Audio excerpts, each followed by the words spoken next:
رسول اللہ صلی اللہ علیہ وسلم نے ارشاد فرمایا، جو شخص اللہ پاک اور قیامت کے دن پر ایمان رکھتا ہے وہ مہمان کا احترام کرے۔ رسول اللہ صلی اللہ علیہ وسلم نے ارشاد فرمایا، اپنے رب سے معافی مانگو، میں ہر روز 100 بار اللہ سے معافی مانگتا ہوں اور اس سے توبہ کرتا ہوں۔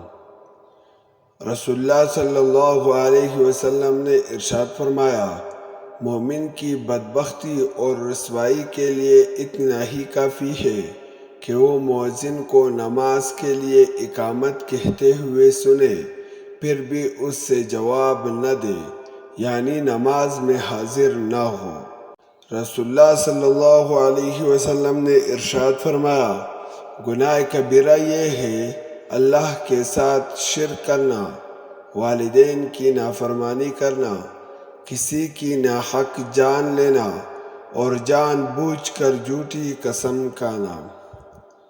رسول اللہ صلی اللہ علیہ وسلم نے ارشاد فرمایا، توبہ کرنے والا اس انسان کی طرح ہے جس نے کوئی گناہ نہ کیا ہو، اور توبہ کرنے والا اللہ کا دوست ہے۔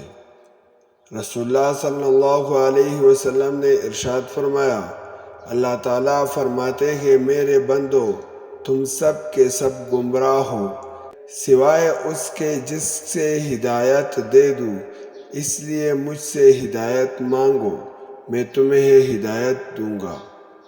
رسول اللہ صلی اللہ علیہ وسلم نے ارشاد فرمایا، میرے صحابہ کو برا بھلا نہ کہو، قسم ہے اس ذات کی جس کے ہاتھ میں میری جان ہے، اگر تم میں سے کوئی احد پہاڑ کے برابر بھی سونا خرچ کرے تو ان کے لیے 1 مد بلکہ آدھے مد کے اجر کے برابر بھی نہیں پہنچ سکے گا۔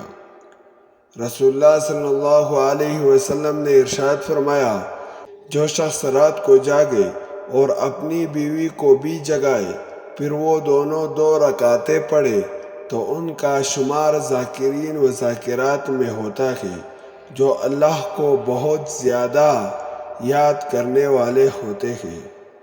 دوستو، مزید اچھی ویڈیوز کے لیے ہمارے چینل کو لازمی سبسکرائب کریں۔ بہت شکریہ۔